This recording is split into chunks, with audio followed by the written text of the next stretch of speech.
बिहारी जय गोपी जन वल्लभा गिरिवरधारी जय गोपी जन वल्लभा गिरिवरधारी यशोदानंदन व्रज जन रंजन यशोदानंदन व्रज जन रंजन यमुना तीरावन प्यारे यमुना तीरावन प्यारे जय राधा माधवा कुंज बिहारी जय राधा माधवा कुंज बिहारी जय गोपी जन वल्लभा गिरिवरधारी जय गोपी जन वल्लभा गिरिवरधारी यशोदानंदन व्रज जन रंजन यशोदानंदन व्रज जन रंजन यमुना तीरावन चारी राधा माधवा कुंज बिहारी जय गोपी जन वल्लभा गिरिवरधारी यशोदानंदन व्रज जन रंजन यमुना तीरावनचारी जय राधा माधवा कुंज बिहारी जय राधा माधवा कुंज बिहारी हरे कृष्णा कृष्ण कृष्ण हरे हरे हरे राम राम राम हरे हरे हरे कृष्णा कृष्ण कृष्ण हरे हरे हरे राम राम राम हरे हरे हरे कृष्णा कृष्ण कृष्ण कृष्ण हरे हरे हरे राम राम राम हरे हरे हरे कृष्ण कृष्ण कृष्ण कृष्ण हरे हरे हरे राम राम राम हरे हरे कृष्ण कृष्ण हरे हरे हरे राम राम राम हरे हरे जय प्रभुपादा जय प्रभुपादा प्रभुपादा शील प्रभुपादा जय गुरुदेवा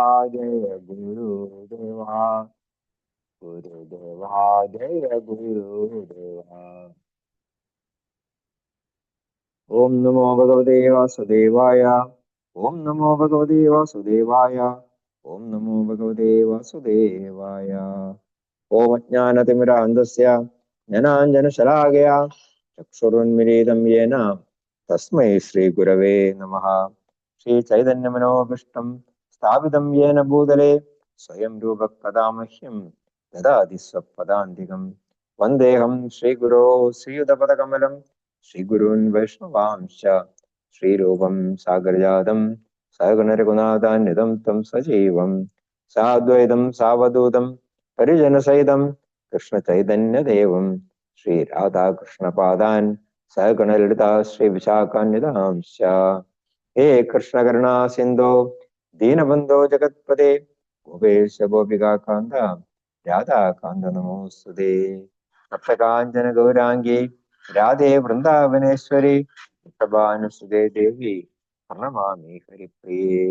വാഞ്ചാകൽപതരുഭ്യശ്ച കൃപാ സിന്ധുഭ്യേവ ച പതിതാനാം പാവനേഭ്യോ വൈഷ്ണവേഭ്യോ നമോ നമഃ.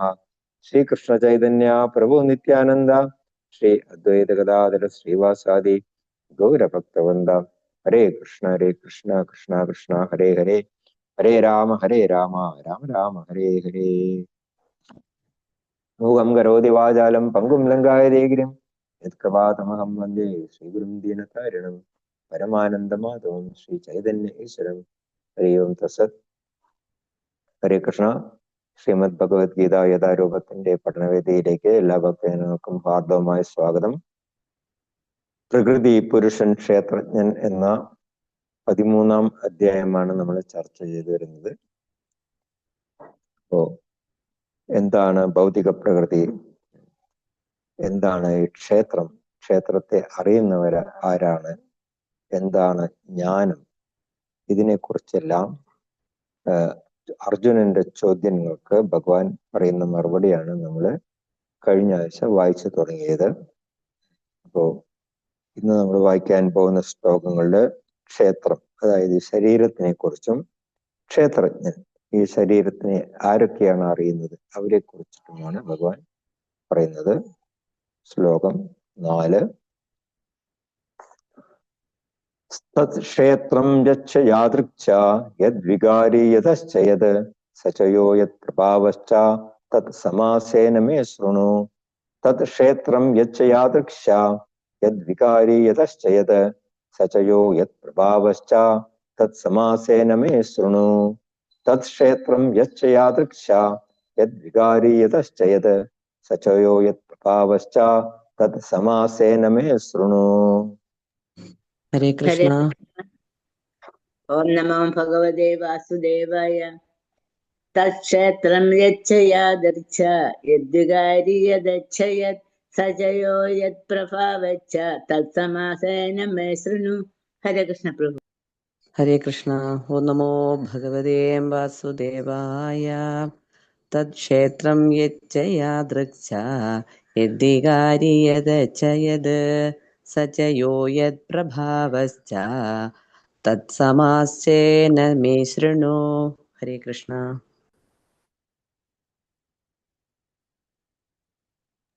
ഹരേ കൃഷ്ണ. ഓം നമോ ഭഗവതേ വാസുദേവായ. തത്ക്ഷേത്രം യച്ഛയാദൃച്ഛ യദ്വികാരി യദശ്ചയത് സചയോ യത് പ്രഭാവശ്ച തത്സമാസേന മേ ശൃണു. ഹരേ കൃഷ്ണ. ഹരേ കൃഷ്ണ. ഓം നമോ ഭഗവതേ വാസുദേവായ. തത്ക്ഷേത്ര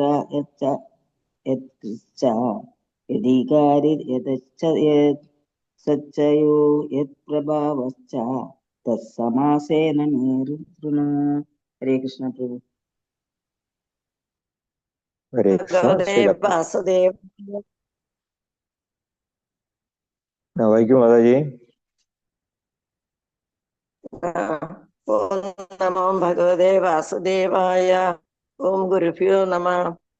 തത്ക്ഷേത്രം യച്ഛയാദൃച്ഛ സദ്വികാരി യദച്ഛയത് സചയോ യത് പ്രഭാവശ്ച തത്സമാസേന മേ ശൃണു. ഹരേ കൃഷ്ണ. ഹരേ കൃഷ്ണ. തത്ക്ഷേത്രം യച്ഛയാദൃച്ഛ യദ്വികാരി യദച്ഛയത് സചയോ യത് പ്രഭാവശ്ച തത്സമാസേന മേ ശൃണു. ഹരേ കൃഷ്ണ. ഹരേ കൃഷ്ണ. ശീലപ്രഭുവാരി വിവർത്തനം ഭാവാർത്ഥവും.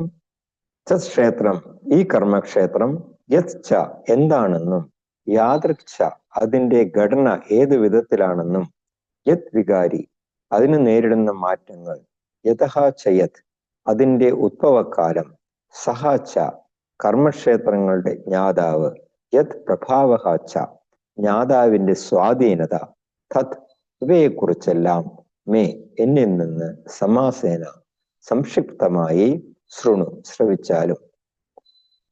ഈ കർമ്മക്ഷേത്രം എന്താണെന്നും അതിന്റെ ഘടന ഏതു വിധത്തിലാണെന്നും അതിന് നേരിടുന്ന മാറ്റങ്ങൾ, അതിന്റെ ഉദ്ഭവകാലം, കർമ്മക്ഷേത്രങ്ങളുടെ ജ്ഞാതാവ്, ജ്ഞാതാവിന്റെ സ്വാധീനത, ഇവയെക്കുറിച്ചെല്ലാം എന്നിൽ നിന്ന് സംക്ഷിപ്തമായി ശ്രവിച്ചാലും.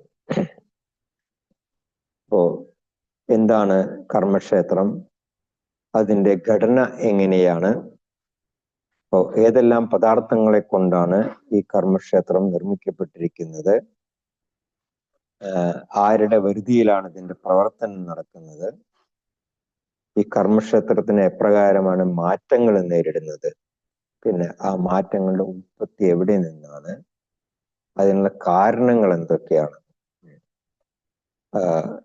പിന്നെ എന്തൊക്കെയാണ് ഒരു വ്യക്തിഗതനായിട്ടുള്ള ജീവാത്മാവിന്റെ ആത്യന്തികമായിട്ടുള്ള ലക്ഷ്യം, ജീവാത്മാവിന്റെ യഥാർത്ഥ സ്വരൂപം എന്താണ്, പിന്നെ വ്യക്തിഗത ജീവാത്മാവിനും പരമാത്മാവിനും തമ്മിലുള്ള ആ വ്യത്യാസം എന്താണ്. ശ്രീല പ്രഭുപാദർ പറയുന്നത് ഈ പറയുന്ന വിഷയങ്ങളെ കുറിച്ചെല്ലാം ഒരു മനുഷ്യൻ എന്നുള്ള നിലയ്ക്ക് നമുക്ക് വ്യക്തമായിട്ടുള്ള ധാരണ ഉണ്ടായിരിക്കണം.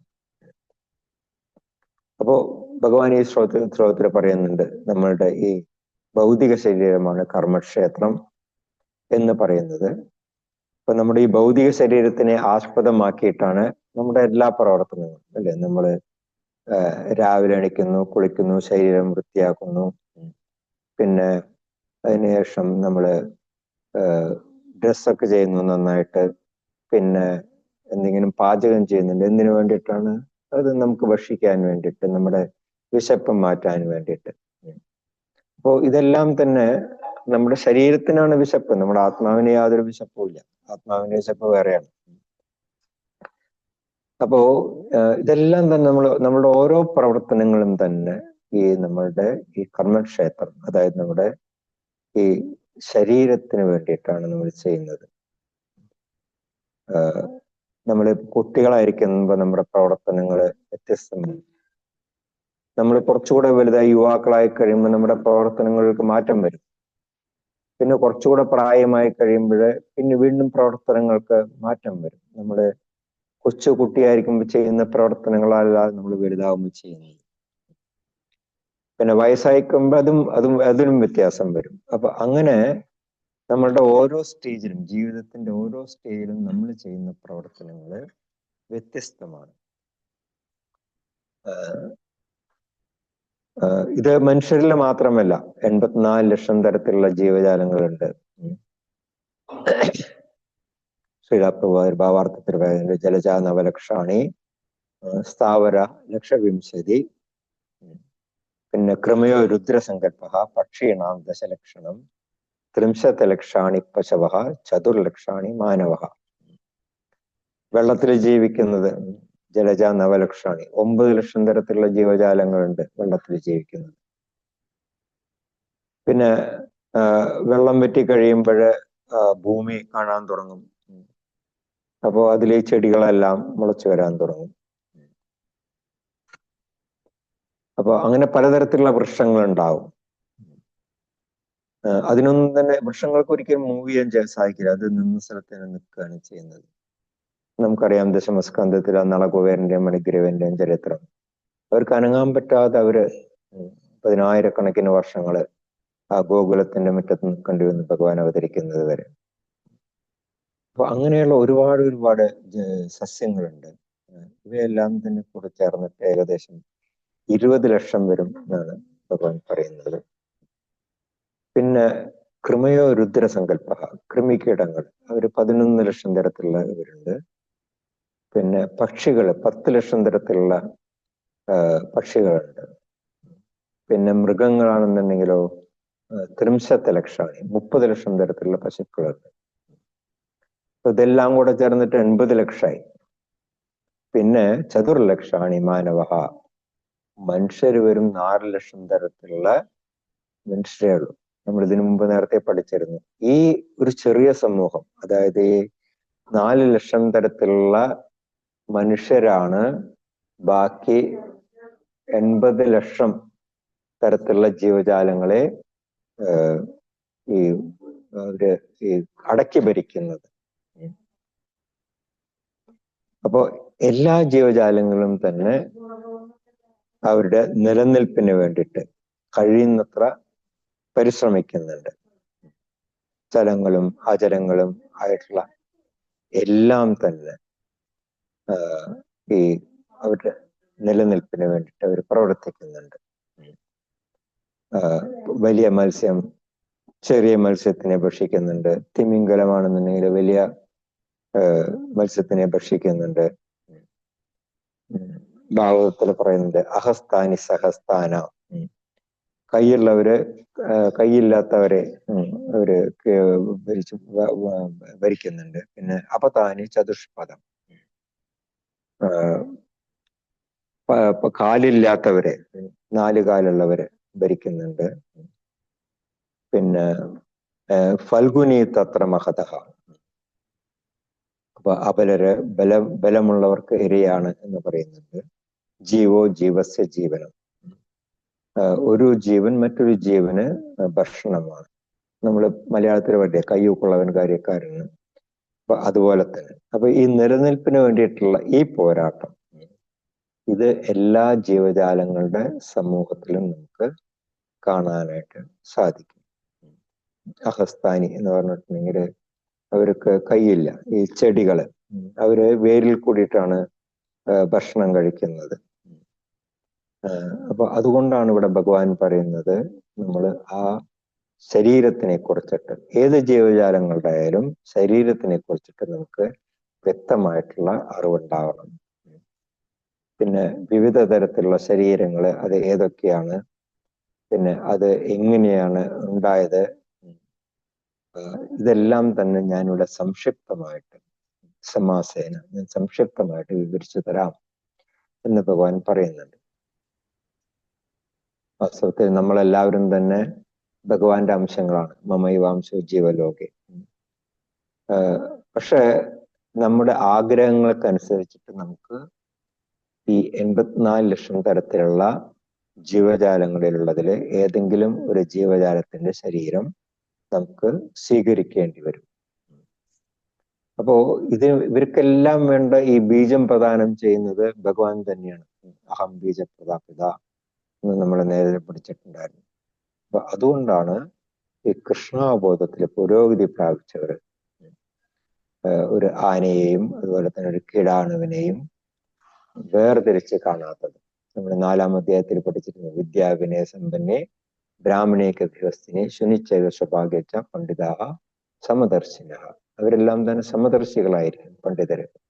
അവര് ഒരു ആനയും ഒരു ചെറിയ കീടത്തിനെയും ഒരു നായും അതുപോലെ തന്നെ നായ്മാംസം ഭക്ഷിക്കുന്നവരെയും എല്ലാം തന്നെ ഒരേ തരത്തിലാണ് കാണുന്നത്. കാരണം എന്താണ്? ഈ എല്ലാ ജീവജാലങ്ങളുടെയും ഹൃദയത്തിൽ വസിക്കുന്ന പരമാത്മാവ് ഒന്ന് തന്നെയാണ്. വളരെ ചെറിയൊരു കൃമിയുടെ അകത്ത് വസിക്കുന്ന പരമാത്മാവ്, ഒരു ആനയുടെ ശരീരത്തിൽ വസിക്കുന്ന പരമാത്മാവ്, ഇത് രണ്ടും ഒന്നാണെന്ന് പറയുമ്പോൾ പരമാത്മാവിന്റെ വലിപ്പം മാത്രമേ ഉള്ളൂ. ശ്വേതാശ്വരോപനിഷത്തിൽ പറയുന്ന പോലെ ബാലാഗ്ര ശതഭാഗസ്യ, അതായത് ഒരു മുടിയുടെ ഒരറ്റത്തിനെ എടുത്തിട്ട് 10,000 കഷ്ണമായിട്ട് വിഭജിച്ച് കഴിഞ്ഞിട്ട് വീണ്ടും വിഭജിക്കുകയാണെന്നുണ്ടെങ്കിൽ എത്രയുണ്ടോ, ഏറ്റവും വലിയ മൈക്രോസ്കോപ്പിൽ പോലും ഇത് കാണാനായിട്ട് സാധിക്കില്ല. അത്രയുമേ ഉള്ളൂ ഒരു പരമാത്മാവിന്റെ വലുപ്പം എന്ന് പറയുന്നത്. അപ്പോ ഈ ഒരു പരമാത്മാവാണ് എല്ലാവരുടെയും ഹൃദയത്തിൽ വസിക്കുന്നത് എന്നുള്ളതാണ് ഭഗവാൻ പറയുന്നത്. അപ്പോ എല്ലാ ജീവജാലങ്ങൾക്കും അവരുടേതായിട്ടുള്ള ഒരു സെറ്റപ്പ് ഉണ്ട്. ഇപ്പം നമ്മൾ മനുഷ്യർ വിചാരിക്കും നമുക്കാണ് എല്ലാ ബുദ്ധിയും ഉള്ളത് എന്നുള്ള ആ ഒരു അഹങ്കാരം മനുഷ്യർക്ക് ഉണ്ടായിരിക്കും. പക്ഷെ അങ്ങനെയല്ല.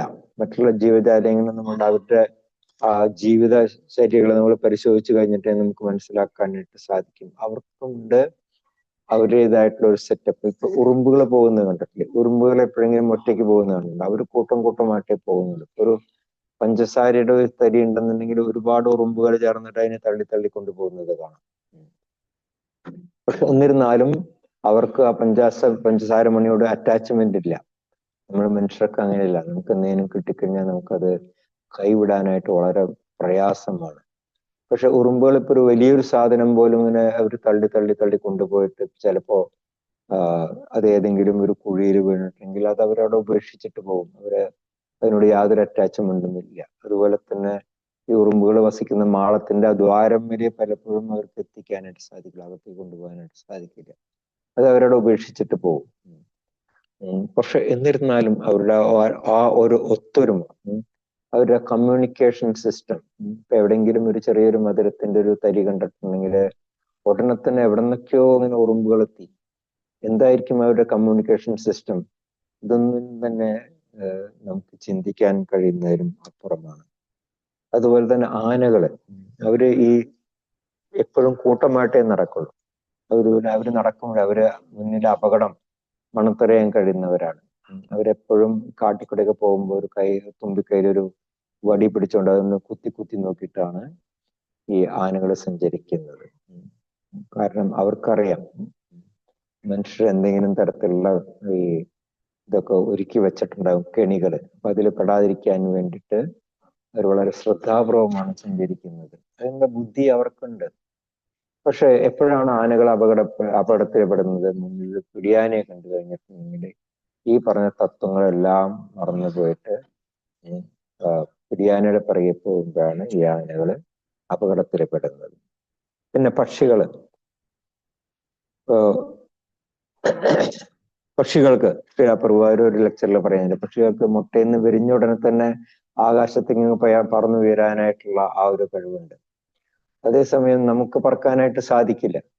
നമുക്കിപ്പോൾ ആകാശത്ത് പറക്കണം എന്നുണ്ടെങ്കിൽ അതിന് എയറോപ്ലെയിൻ വേണം, അതിന് കോടിക്കണക്കിന് രൂപ വേണം ഒരു എയറോപ്ലെയിൻ ഉണ്ടാക്കണം എന്നുണ്ടെങ്കിൽ. അതിന്റെ ടെക്നോളജി അറിഞ്ഞിരിക്കണം, ഒരുപാട് കാര്യങ്ങളുണ്ട്. പക്ഷെ പക്ഷികൾ ഇതൊന്നുമില്ല. പക്ഷികള് മുട്ടയിന്ന് വിരിഞ്ഞുടനെങ്കിൽ ആകാശത്തേക്ക് പറന്നു വരും. അപ്പൊ എന്താണ് ഇതിനുള്ള കഴിവൊക്കെ കൊടുത്തിരിക്കുന്ന? ആരാണ്? ഇതെല്ലാം തന്നെ ഭഗവാനാണ് കൊടുത്തിരിക്കുന്നത്. അപ്പോ ഈ കഴിവുകളൊക്കെ പക്ഷികൾക്കും മൃഗങ്ങൾക്കും എല്ലാം ഉണ്ട് എന്നുണ്ടെങ്കിലും ഈ മനുഷ്യരെ ഇവരിൽ നിന്നെല്ലാം വേർതിരിക്കുന്ന ഒരു ഗുണം ഉണ്ട്. അതെന്താണ്? ധർമ്മോഷിതേഷോ അധികോ വിശേഷോ. അതായത് ഭഗവാനെ മനസ്സിലാക്കാനായിട്ടുള്ള ആ ഒരു കഴിവ് അത് മനുഷ്യന് മാത്രമേ ഉള്ളൂ. അതില്ല എന്നുണ്ടെങ്കിൽ മനുഷ്യനും മൃഗങ്ങൾക്ക് തുല്യമാണ്. ധർമ്മേഹീന പശുഭി സമാന. അപ്പോ ഈ ഓരോ ജീവജാലങ്ങൾക്കും, ഈ 84 ലക്ഷം തരത്തിലുള്ള ഓരോ ജീവജാലങ്ങൾക്കും വേണ്ടതായിട്ടുള്ള അവർക്ക് വേണ്ടതായിട്ടുള്ള ബുദ്ധി, അവരുടെ ശരീരത്തിന്റെ ഘടന, ഇത് എല്ലാം തന്നെ ഭഗവാൻ തന്നെ കൊടുത്തിരിക്കുന്ന കഴിവുകളാണ്. ഭഗവാൻ ഇവിടെ ഗീത ഉപദേശിക്കുന്നത് ഏതെങ്കിലും ഒരു മൃഗത്തിനോടോ പക്ഷിയോടോ അല്ല. ഭഗവാൻ ഗീത ഉപദേശിക്കുന്നത് ഒരു മനുഷ്യനോട്, അർജുനോടാണ് ഗീത ഉപദേശിക്കുന്നത്. അപ്പോ എന്തുകൊണ്ടാണത് എന്ന് വെച്ചിട്ടുണ്ടെങ്കിൽ മനുഷ്യന് മാത്രമേ ആ ധർമ്മം, ഈശ്വരനെ മനസ്സിലാക്കാനായിട്ടുള്ള കഴിവ് ഉള്ളൂ എന്നത് കൊണ്ടാണ് ഭഗവാൻ നമുക്ക് ഈ ഭഗവത്ഗീത ഉപദേശിച്ചു തരുന്നത്. ശ്ലോകം 5. ഋഷിഭിർബഹുധാ ഗീതം ഛന്ദോഭിർവിവിധൈ പൃഥക് ബ്രഹ്മസൂത്ര പദൈശ്ചൈവ ഹേതുമദ്ഭിർവിനിശ്ചിതൈഃ. ഋഷിഭിർബഹുധാ ഗീതം ഛന്ദോഭിർവിവിധൈ പൃഥക് ബ്രഹ്മസൂത്ര പദൈശ്ചൈവ ഹേതുമദ്ഭിർവിനിശ്ചിതൈഃ.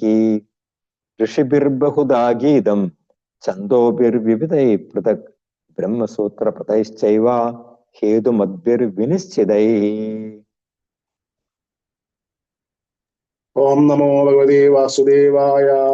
ഋഷിഭിർബഹുധാ ഗീതം ഛന്ദോഭിർവിവിധൈ പൃഥക് ബ്രഹ്മസൂത്ര പദൈശ്ചൈവ ഹേതുമദ്ഭിർവിനിശ്ചിതൈഃ. ഹരേ കൃഷ്ണ. ഓം നമോ ഭഗവതേ വാസുദേവായ. ഋഷിഭിർബഹുധാ ഗീതം ഛന്ദോഭിർവിവിധൈ പൃഥക് ബ്രഹ്മസൂത്ര പദൈശ്ചൈവ ഹേതുമദ്ഭിർവിനിശ്ചിതൈഃ.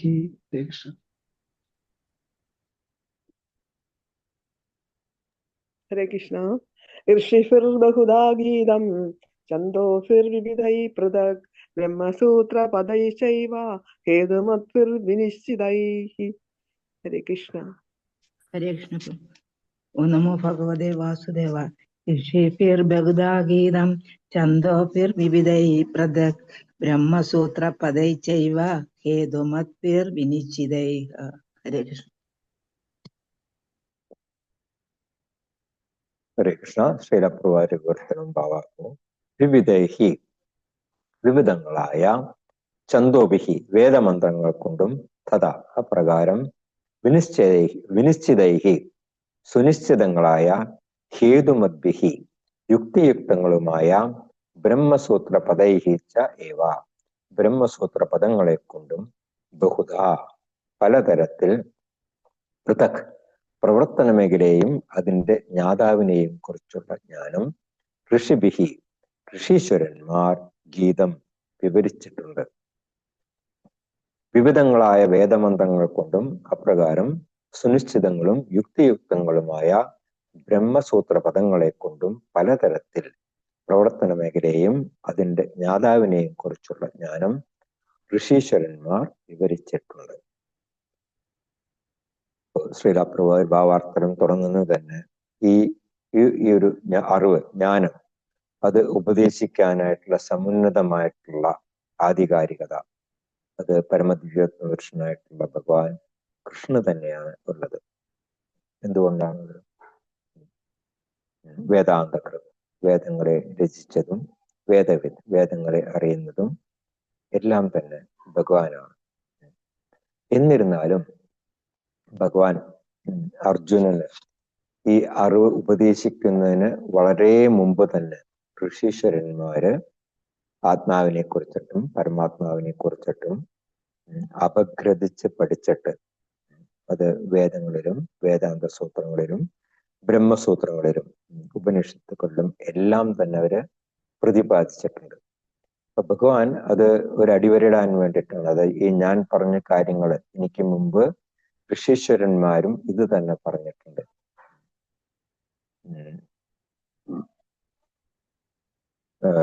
അർജുനൻ നമ്മൾ കണ്ടു 8ാമത്തെ അധ്യായത്തിൽ പറയുന്നുണ്ട്, പരം ബ്രഹ്മ പരം ധാമ പവിത്രം പരമം ഭവാൻ പുരുഷം ശാശ്വതം ദിവ്യം ആദിദേവം അജം വിഭവം. അങ്ങ് പരബ്രഹ്മമാണ്, ഭഗവാനാണ്, പരമദിവ്യോത്തമ പുരുഷനാണ്. ഇത് അങ്ങിപ്പോ പറയുന്നു. അത് മാത്രമല്ല, ഇത് ഋഷിമാരും പറഞ്ഞിട്ടുണ്ട്. ആഹുസ്ത ഋഷയ സർവേ ദേവർഷി നാരദശ്ച, ദേവർഷി നാരദൻ, അസിതൻ, ദേവലൻ, വ്യാസൻ, ഇവരെല്ലാവരും ഈ പറഞ്ഞ കാര്യങ്ങൾ, അങ്ങ് പറഞ്ഞ കാര്യങ്ങൾ പറയുന്നുണ്ട് എന്ന് അർജുനൻ പറയുന്നുണ്ട്. ഇവിടെ ഭഗവാനും അത് തന്നെയാണ് പറയുന്നത്. ഞാനിപ്പോ നിനക്ക് ഈ പറഞ്ഞു തരുന്ന ഈ ശരീരത്തിനെ കുറിച്ചിട്ടും ശരീരസ്ഥനായിട്ടുള്ള ആത്മാവിനെ കുറിച്ചിട്ടും പരമാത്മാവിനെ കുറിച്ചിട്ടും ഉള്ള കാര്യങ്ങൾ എല്ലാം തന്നെ വലിയ വലിയ ഋഷീശ്വരന്മാര് അപഗ്രഥിച്ച് പഠിച്ച് മനസ്സിലാക്കിയിട്ട് അത് എല്ലാത്തിലും എല്ലാ വൈദിക ഗ്രന്ഥങ്ങളിലും അവരത് എഴുതി വച്ചിട്ടുണ്ട്. അപ്പോ ഇത് ഞാൻ ഇപ്പൊ പറയുന്നതാണ്, പൊതുവായിട്ട് പറയുന്നതാണ്, ഇതൊരു പുതിയ അറിവാണ് എന്ന് നീ ധരിക്കണ്ട. കാരണം ഈ ജീവാത്മാവിന്റെയും പരമാത്മാവിന്റെയും ആ അദ്വൈത ഭാവങ്ങള് അത് ഒരു വിവാദ വിഷയമാണ്. കാരണം എന്താണ്, പലതരത്തിലുള്ള ഈ പഠന പദ്ധതികൾ നടക്കുന്നുണ്ട്. ഒരുപാട് സമ്പ്രദായങ്ങളുണ്ട്. നമ്മുടെ ഈ ബ്രഹ്മമാധ്വ സമ്പ്രദായം മാത്രമല്ല, അദ്വൈതവാദികള്, ശങ്കരാചാര്യരുടെ ഫോളോവേഴ്സ്, അവരെല്ലാം തന്നെ വ്യത്യസ്തമായിട്ടുള്ള അഭിപ്രായങ്ങളാണ് പറയുന്നത്. ആത്മാവിനെയും പരമാത്മാവിനെയും കുറിച്ചിട്ട് പലതരത്തിലുള്ള അഭിപ്രായങ്ങളാണ് ഇവരെല്ലാം തന്നെ പറയുന്നത്. ഇപ്പൊ ശങ്കരാചാര്യ സമ്പ്രദായത്തിലുള്ള മായാവാദികൾ പറയുന്നത് എന്താണ്? പരമസത്യത്തിന് രൂപമില്ല എന്നാണ് അവർ വാദിക്കുന്നത്, നിർവിശേഷ. ബുദ്ധമതക്കാർ പറയുന്നത് എന്താണ്? ശൂന്യവാദികൾ, അവരൊന്നിലും വിശ്വസിക്കുന്നില്ല, സീറോ ആണ്. ഭഗവാൻ എന്ന് പറഞ്ഞിട്ടുണ്ടെങ്കിൽ നിങ്ങൾ ഒരു ബിന്ദുവിൽ നോക്കിയിരുന്നിട്ട് നിങ്ങൾ ധ്യാനിച്ചാൽ മതി എന്നാണ് അവര് പറയുന്നത്. നിങ്ങളുടെ ഭഗവാൻ ഒരു രൂപവും ഇല്ല, ഒന്നുമില്ല എന്നാണ് ബുദ്ധമതക്കാര് പറയുന്നത്. അപ്പോ നാം കൃഷ്ണഭക്തർ അങ്ങനെയല്ല. നമ്മൾ ഈ മായാവാദികൾക്കും ശൂന്യവാദികൾക്കും എതിരെ പോരാടിക്കൊണ്ടിരിക്കുകയാണ് എന്ന് ശ്രീലാപ്രഭു പല ക്ലാസ്സുകളിലും എടുത്തെടുത്ത് പറയുന്നുണ്ട്.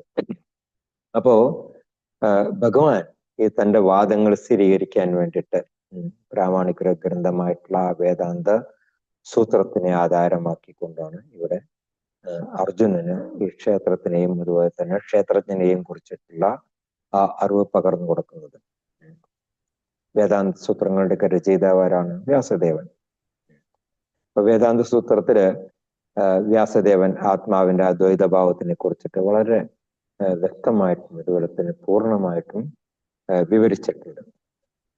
അതുപോലെ തന്നെ വ്യാസദേവന്റെ പിതാവായിട്ടുള്ള പരാശര മഹർഷിയും വളരെ വ്യക്തമായിട്ട് ഇതിനെ കുറിച്ചിട്ട് പ്രതിപാദിച്ചിട്ടുണ്ട്. അഹം ത്വാം ച തദന്യേ, ഞാനും നീയും മറ്റുള്ള ജീവജാലങ്ങളും ഈ ഭൗതിക ശരീരം സ്വീകരിച്ചിട്ടുണ്ട് എന്നുണ്ടെങ്കിലും നമ്മളെല്ലാവരും തന്നെ അതീന്ദ്രിയ സത്തകളാണ് എന്ന് പരാശര മഹർഷി പറയുന്നുണ്ട്. പിന്നെ എന്തുകൊണ്ടാണ് നമുക്ക് ഈ ഭൗതിക ശരീരം സ്വീകരിക്കാനായിട്ടുള്ള കാരണം അത് നമ്മുടെ കർമ്മഭേദങ്ങൾക്ക് അനുസരിച്ചിട്ടാണ് നമുക്ക് ഈ നമ്മളെ ത്രിഗുണം, അതായത് സത്വഗുണം, രജോ ഗുണം, തമോ ഗുണം, ഈ ഏതെങ്കിലും 3 ഗുണത്തിൽ നമ്മൾ പെടുമ്പോഴാണ് നമുക്ക് ഏതെങ്കിലും ഈ 84 ലക്ഷം തരത്തിലുള്ള ശരീരങ്ങളിൽ ഏതെങ്കിലും നമുക്ക് സ്വീകരിക്കേണ്ടി വരുന്നത്. ചിലപ്പോ നമ്മൾക്ക് ജന്മം കിട്ടുന്ന നല്ല ഉത്കൃഷ്ട തലത്തിലായിരിക്കും, ചിലപ്പോൾ ഏറ്റവും താഴ്ന്ന തലത്തിലായിരിക്കും. ഏത് ഉത്കൃഷ്ട തലത്തിലായാലും ശരി, താഴ്ന്ന തലത്തിലായാലും ശരി, ഈ നമുക്ക് ശരീരം സ്വീകരിക്കേണ്ടി വരുന്നത് നമ്മുടെ അജ്ഞാനം കൊണ്ടാണ്. എന്തിനെ കുറിച്ചുള്ള അജ്ഞാനം? നമ്മളുടെ യഥാർത്ഥത്തിലുള്ള സ്വരൂപം എന്താണ് എന്നുള്ള ആ ഒരു അറിവ് നമുക്ക് ഇല്ലാത്തതുകൊണ്ടാണ് നമുക്ക് ഈ ഭൗതിക ശരീരം സ്വീകരിക്കേണ്ടി വരുന്നത്. പക്ഷെ ഈ പരമാത്മാവിനെ ഈ ഭൗതിക പ്രകൃതിയിലെ ത്രിഗുണങ്ങൾ ഒന്നും തന്നെ ബാധിക്കുന്നില്ല. അതുപോലെ തന്നെ ഭൗതിക പ്രകൃതിയിലെ ഒരു കർമ്മങ്ങളും പരമാത്മാവിനെ ബാധിക്കുന്നില്ല. നമ്മൾ 4-ാം അധ്യായത്തിലെ കണ്ടിരുന്നു. നവാം കർമാണി ലിംബന്തി നമ്മേ കർമ്മ ഫലപ്രഹ എന്ന് ഭഗവാൻ തന്നെ പറയുന്നുണ്ട്. ഈ കർമ്മങ്ങളൊന്നും തന്നെ എന്നെ ബാധിക്കുന്നില്ല, എനിക്കാണെന്നുണ്ടെങ്കിൽ ഇവയോടൊന്നും ആസക്തിയും ഇല്ല എന്ന് പറയുന്നുണ്ട്. അപ്പോ ഭൗതിക പ്രകൃതിയിലെ കർമ്മങ്ങൾ ഒന്നും തന്നെ ഭഗവാനെ ബാധിക്കില്ല. പക്ഷെ നമ്മള് ഭൗതിക ശരീരം സ്വീകരിക്കുന്നതുകൊണ്ട് ഭൗതിക പ്രകൃതിയിലെ കർമ്മങ്ങൾ എല്ലാം തന്നെ നമ്മളെ ഏതെങ്കിലും ഒരു തരത്തിൽ ബാധിക്കുന്നുണ്ട്. പക്ഷെ ഭഗവാന്റെ ശരീരം എന്ന് പറയുന്നത് പലരും പറയുന്നുണ്ട്, ഭഗവാനും നമ്മളെ പോലെ തന്നെയല്ലേ, നമ്മളെ പോലെ തന്നെ ഒരു അമ്മയുടെ ഗർഭപാത്രത്തിൽ നിന്ന് പുറത്തു വന്നു എന്നൊക്കെ പറയുന്നുണ്ട്. പക്ഷെ ഭഗവാൻ തന്നെ പറയുന്നുണ്ട്, ജന്മകർമ്മച്ചമേ ദിവ്യം ഏവം യോവേത്തി തത്വത എന്ന് പറയുന്നുണ്ട്. എന്റെ ജന്മം, കർമ്മം ഇതെല്ലാം തന്നെ ദിവ്യങ്ങളാണ്, ഇതൊന്നും തന്നെ ഭൗതികങ്ങളല്ല എന്ന് ഭഗവാൻ പറയുന്നുണ്ട്.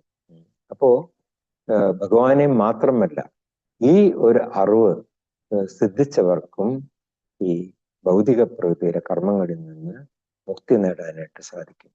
അതാണ് ആത്മാവും പരമാത്മാവും തമ്മിലുള്ള വ്യത്യാസം. പല മഹർഷിമാരും ഈ വിഷയത്തിനെ കുറിച്ച് വിശദമായിട്ട് അപഗ്രഥിച്ച് വിവരിച്ചിട്ടുണ്ട് എന്നാണ് ഭഗവാൻ ഈ ശ്ലോകത്തിൽ ഋഷിഭിഹി, ഒരു പേരല്ല അടുത്ത് പറയുന്നത്, ഋഷിഭിഹി. ഒരുപാട് ഋഷിമാര് ഈ വിഷയത്തിനെ കുറിച്ചിട്ട് വേദങ്ങളിലെ, ഉപനിഷത്തുകളിലെ, വേദാന്ത സൂത്രങ്ങളിലെ, ബ്രഹ്മസൂത്രങ്ങളിലെ എല്ലാം തന്നെ ഈ എന്താണ് പ്രകൃതി, എന്താണ് ജീവാത്മാവ്, എന്താണ് പരമാത്മാവ്, ഈ വിഷയങ്ങളെ കുറിച്ചിട്ട് പറയുന്നുണ്ട്. അവർ പറയുന്നത് എന്താണ്? തത് ക്ഷേത്രം, ഈ കർമ്മരംഗം എന്ന് പറയുന്നത് ക്ഷേത്രം അല്ലെങ്കിൽ ഈ ശരീരം എന്നാണ് പറയുന്നത്. അപ്പോ ക്ഷേത്രജ്ഞൻ ആരാണ്? ഈ ക്ഷേത്രത്തെ കുറിച്ച് അറിയുന്നവരാണ് ക്ഷേത്രജ്ഞൻ. അപ്പൊ ക്ഷേത്രജ്ഞൻ എന്ന് പറയുന്ന 2 തരത്തിലുണ്ട്. ഒന്ന് വ്യക്തിഗത ജീവസത്തയും, ഒന്ന് പരമാത്മാവും. ഇപ്പോ വ്യക്തിഗത ജീവസത്തയ്ക്ക് ഈ ഒരു പർട്ടിക്കുലർ ശരീരത്തിനെ കുറിച്ചിട്ട് മാത്രമേ അറിയാൻ സാധിക്കുള്ളൂ. അതേസമയം പരമാത്മാവിന് എല്ലാ ശരീരങ്ങളെ കുറിച്ചിട്ടും അറിയാനായിട്ട് സാധിക്കും എന്ന് പറയുന്നുണ്ട്. തൈത്തിരീയ ഉപനിഷത്തിൽ നിന്ന് ശ്രീല പ്രഭുപാദര് അത് കോട്ട് ചെയ്ത് പറയുന്നുണ്ട്. അപ്പോ ഈ ഭൗതികതയിലുള്ള സാക്ഷാത്കാരം, അതിനെന്താണ് പറയുന്നത്? അന്നമയം.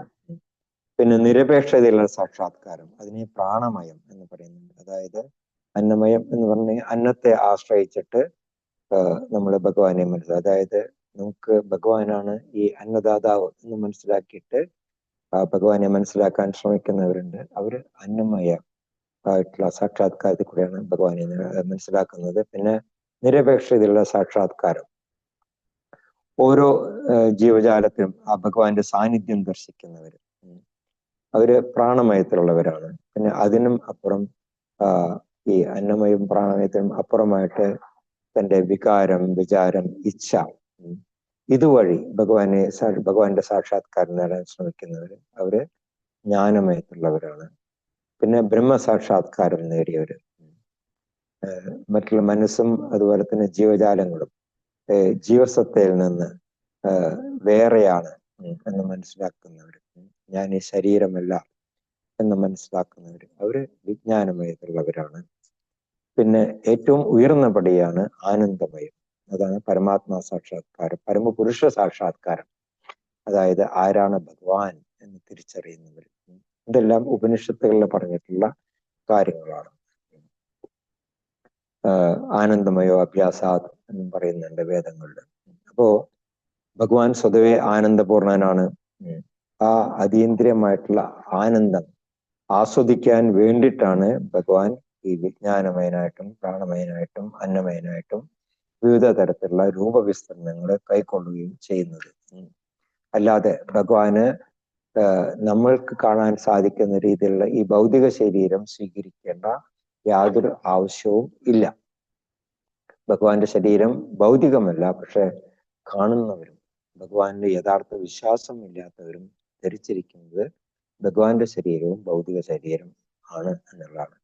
അപ്പൊ എന്തുകൊണ്ടാണ് ഈ ഭൗതിക ശരീരം പോലെയുള്ള ശരീരം ഭഗവാൻ സ്വീകരിക്കുന്നത്? ഇതെല്ലാം തന്നെ ആസ്വദിക്കാൻ വേണ്ടിയിട്ടാണ്. കാരണം ഭഗവാൻ ഒരാൾ മാത്രമേ പുരുഷനുള്ളൂ, ബാക്കി എല്ലാവരും സ്ത്രീകളാണ് എന്നാണ് പറയുന്നത്. അപ്പോ നമ്മളെല്ലാം തന്നെ ഭഗവാൻ ആസ്വദിക്കാൻ വേണ്ടിയിട്ട് സൃഷ്ടിക്കപ്പെട്ടവരാണ്. ചൈതന്യ മഹാപ്രഭു എന്തുകൊണ്ടാണ് ഭക്താവതാരം ഭക്താക്യം, ഒരു ഭക്തന്റെ രൂപത്തിൽ അവതരിച്ചത്? എന്താണ് രാധാറാണിക്ക് ഭഗവാനോടുള്ള ഭക്തി എന്ന് മനസ്സിലാക്കാൻ വേണ്ടിയിട്ടാണ് ചൈതന്യ മഹാപ്രഭു അവതരിച്ചത്. അപ്പോ ഇതെല്ലാം തന്നെ നമ്മളെ മനസ്സിലാക്കി തരാൻ വേണ്ടിയിട്ടാണ്. എപ്രകാരം നമ്മൾ ഭഗവാന് നമ്മൾ സറണ്ടർ ചെയ്യണം അല്ലെങ്കിൽ കീഴടങ്ങണം എന്നുള്ളത് നമ്മളെ പഠിപ്പിച്ചു തരാൻ വേണ്ടിയിട്ടാണ് ഈ ഓരോ രൂപത്തിലും ഭഗവാൻ വിവിധ യുഗങ്ങളില് അവതാരങ്ങൾ സ്വീകരിക്കുന്നത്. അപ്പോ ഇത് മനസ്സിലാക്കുന്ന ഒരു വ്യക്തിക്ക് ശാശ്വതമായിട്ടുള്ള ശാന്തിയും സമാധാനവും കൈവരിക്കാനായിട്ട് സാധിക്കും. നമ്മൾ അഞ്ചാം അധ്യായത്തിന്റെ അവസാനത്തെ ശ്ലോകത്തിൽ നമ്മൾ പഠിച്ചിരുന്നു. ഭോക്താരം യജ്ഞതപസാം സർവലോക മഹേശ്വരം സുഹൃതം സർവഭൂതാനാം ജ്ഞാത്വാമാം ശാന്തി മൃച്ഛതി. ഈ എല്ലാ യജ്ഞങ്ങളുടെയും തപസ്സുകളുടെയും എല്ലാം തന്നെ ഭോക്താവ് ഭഗവാനാണ്. അതുപോലെ തന്നെ സർവലോക മഹേശ്വരൻ, എല്ലാ ലോകങ്ങളുടെയും ഈശ്വരൻ ഭഗവാനാണ്. സുഹൃതം സർവഭൂതാനാം, എല്ലാ ജീവജാലങ്ങളുടെയും സുഹൃത്തായിട്ട് ഓരോരു വ്യക്തി മാത്രമേ ഉള്ളൂ ഭഗവാൻ കൃഷ്ണൻ. അപ്പോൾ ഇത് മനസ്സിലാക്കുന്ന ഒരു വ്യക്തിക്ക് എപ്പോഴും ശാന്തിയും സമാധാനവും കൈവരിക്കാം എന്ന് നമ്മൾ പഠിച്ചിരുന്നു. അപ്പൊ അതുപോലെ തന്നെ നമ്മള് ഭഗവാനെ പറ്റിയിട്ട് മനസ്സിലാക്കും പരിപൂർണത. അതുപോലെ തന്നെ നമ്മൾ ഭഗവാൻ ഈ പറയുന്ന പോലെ നമ്മളുടെ ജീവിതത്തില് നമ്മൾ ആചരിക്കുകയാണെങ്കിൽ നമുക്കും പരിപൂർണത കൈവരിച്ചിട്ട് നമുക്കും ശാന്തിയും സമാധാനവും കൈവരിക്കാൻ സാധിക്കും എന്നുള്ളതാണ് ഇവിടെ പറയുന്നത്. അപ്പോ ഇതാണ് ഈ സർവക്ഷേത്രങ്ങളുടെയും, അതായത് ഈ 84 ലക്ഷം തരത്തിലുള്ള ജീവജാലങ്ങള്, അതുപോലെ തന്നെ അവരുടെ എല്ലാം തന്നെ ജ്ഞാതാവായിട്ടുള്ള ഭഗവാന്റെയും, അതുപോലെ തന്നെ ഭഗവാന് അധീനനായിട്ടുള്ള ജീവാത്മാവിന്റെയും, അതുപോലെ തന്നെ വിവിധ കർമ്മക്ഷേത്രങ്ങളുടെ സ്വഭാവത്തിന്റെയും യഥാർത്ഥ ചിത്രം ഇപ്പൊ വേദാന്ത സൂത്രങ്ങളിലും ഈ വസ്തുത സ്ഥിരീകരിച്ചിട്ടുണ്ട്. ഖേതുമദ്നിർവിനിശ്ചിതം, അത് കാര്യകാരണ സഹിതം വിവരിച്ചിട്ടുണ്ട് എന്നുള്ളതാണ് ശ്രീല പ്രഭുപാദർ ഈ ശ്ലോകത്തിൽ പറയുന്നത്. ന വിയതേ ശ്രുതഃ, അതായത് കർമ്മക്ഷേത്രത്തിനെ കുറിച്ചിട്ടാണ് പറയുന്നത്. പിന്നെ ആത്മാശ്രുതേഹി, അത് ജീവാത്മാവിനെ കുറിച്ചിട്ടാണ് പറയുന്നത്. പിന്നെ പരാത്തു തത്ശ്രുതേഹി, അത് ഭഗവാനെ കുറിച്ചിട്ടാണ് പറയുന്നത്. ഇതെല്ലാം വേദാന്ത സൂത്രങ്ങളില് ഇതെല്ലാം ഒരു സൂത്രങ്ങളാണ്. പക്ഷെ നമുക്ക് ഈ ഒരു വാക്യം പരാത്തു തത്ശ്രുതേഹി നമുക്ക് എന്ത് മനസ്സിലാക്കാനായിട്ട് സാധിക്കും? ഭഗവാനെ കുറിച്ചിട്ടാണ് പറയുന്നത്. അല്ലെങ്കിൽ ആത്മാശ്രുതേഹി, ജീവാത്മാവിനെ കുറിച്ചിട്ടാണ് പറയുന്നത്, നമുക്ക് അങ്ങനെ മനസ്സിലാക്കാനായിട്ട് സാധിക്കും.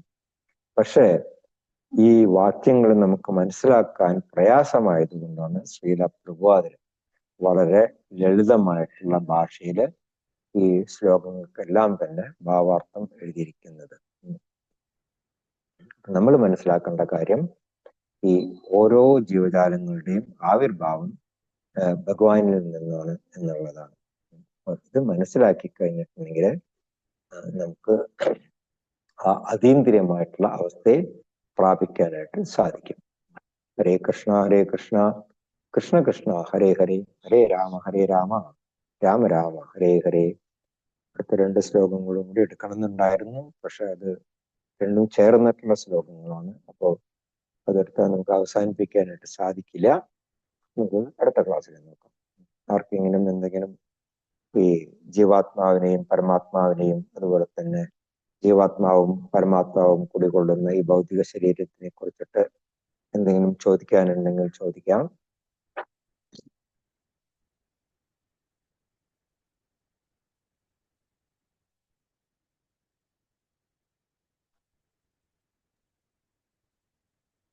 ഹരേ കൃഷ്ണ.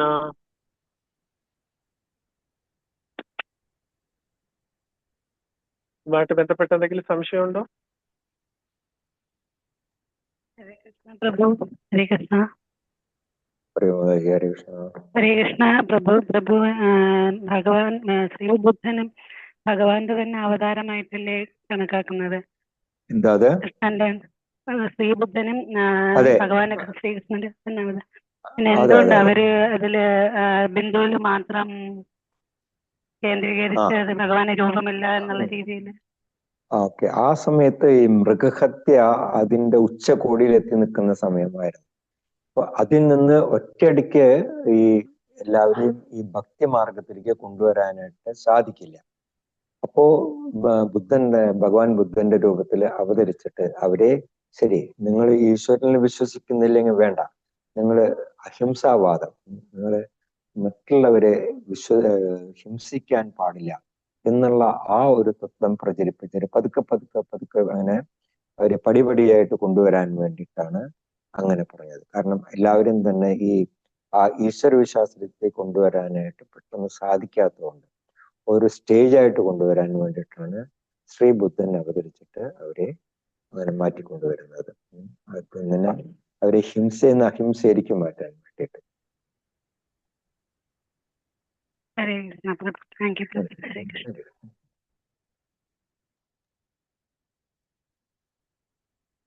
ഹരേ കൃഷ്ണ. അപ്പോ നമുക്ക് ദ്വന്ദ്വമാണ് ഈ ലോകം. സുഖവും ഉണ്ടാവും ദുഃഖവും ഉണ്ടാവും, രാത്രി പകല്. അത് ഭൂമിയുടെ പ്രത്യേകതയാണ്. എന്നും ഒരേ രീതിയിൽ സന്തോഷമായിട്ട് പോവുക, ചില സമയങ്ങളിൽ ദുഃഖമാവ അവസ്ഥയിലും വരും. പക്ഷെ എന്ത് വന്നാലും ഭഗവാനെ ഒരിക്കലും കൈവിടാതെ എല്ലാവരും ഒരുമിച്ച് നിൽക്കുവാണെങ്കിൽ തീർച്ചയായിട്ട് ഭഗവാന്റെ സന്നിധിയിലേക്ക് നമുക്ക് എത്തിച്ചേരാം. കളഞ്ഞിട്ട് പോവാം, ഈസിയാ എറിഞ്ഞിട്ട് പോവാന്ന് ഉള്ളവർക്ക് അതറിയില്ല. അപ്പോ എപ്പോഴും ഭഗവാനെ കൈവിടാതെ കൂടെ നിൽക്കുന്നവർക്ക് ഭഗവാൻ തീർച്ചയായിട്ടും, എന്റെ ഭക്തന് ഒരിക്കലും നാശമില്ല, എന്റെ ഭക്തനെ ഭഗവാൻ സംരക്ഷിക്കും എന്ന് ഭഗവാൻ പറഞ്ഞിട്ടുണ്ട്. അതുകൊണ്ട് ആ വിശ്വാസം ഉള്ളവർക്ക് തീർച്ചയായിട്ടും നമുക്ക് ഭഗവാന്റെ സേവയും ചെയ്ത്, ഇത്രയും വർഷമായിട്ട് 5 വർഷത്തിന് മേലെയായി എല്ലാവരും ഒരുമിച്ച് തന്നെയാണ് ഉള്ളത്. ഒരുമിച്ചിരുന്നു കഴിഞ്ഞാൽ തീർച്ചയായിട്ടും അതിൻ്റെതായ ഭഗവത് കൃപ നമുക്ക് വന്നു ചേരും. സോ പ്രഭുജിക്കും പ്രഭുജിയുടെ ഫാമിലിക്കും വേണ്ടിയിട്ട് നമ്മൾ ഒരു 3 പ്രാവശ്യം ഹരേ കൃഷ്ണ മഹാമന്ത്രം പറയുന്നു. ഹരേ കൃഷ്ണ ഹരേ കൃഷ്ണ ഹരേ കൃഷ്ണ ഹരേ രാമ രാമ ഹരേ ഹരേ ഹരേ കൃഷ്ണ ഹരേ ഹരേ കൃഷ്ണ കൃഷ്ണ ഹരേ ഹരേ ഹരേ രാമ ഹരേ രാമ ഹരേ രാമ രാമ ഹരേ ഹരേ ഹരേ ഹരേ ഹരേ കൃഷ്ണ ഹരേ കൃഷ്ണ രാമ ഹരേ രാമ രാമ രാമ ഹരേ ഹരേ ഹരേ പതിദാനഭ്യോ വൈഷ്ണവേഭ്യോ നമോ നമ. അനേകോടി വൈഷ്ണവൃന്ദയ്ക്ക് ഹരിനാമ സങ്കീർത്തനയ്ക്ക് ഹരേ കൃഷ്ണ മഹാമന്ത്രയ്ക്ക് ശില പ്രഭുപാദയ്ക്ക് ജയ്. ശ്രീ അനന്ത പത്മനാഭ സ്വാമിക്ക് ജയ്. ഹരേ കൃഷ്ണ പ്രഭുജി, ദണ്ഡവത്. ഹരേ കൃഷ്ണ. ഹരേ കൃഷ്ണ പ്രഭുജി. ഹരേ കൃഷ്ണ.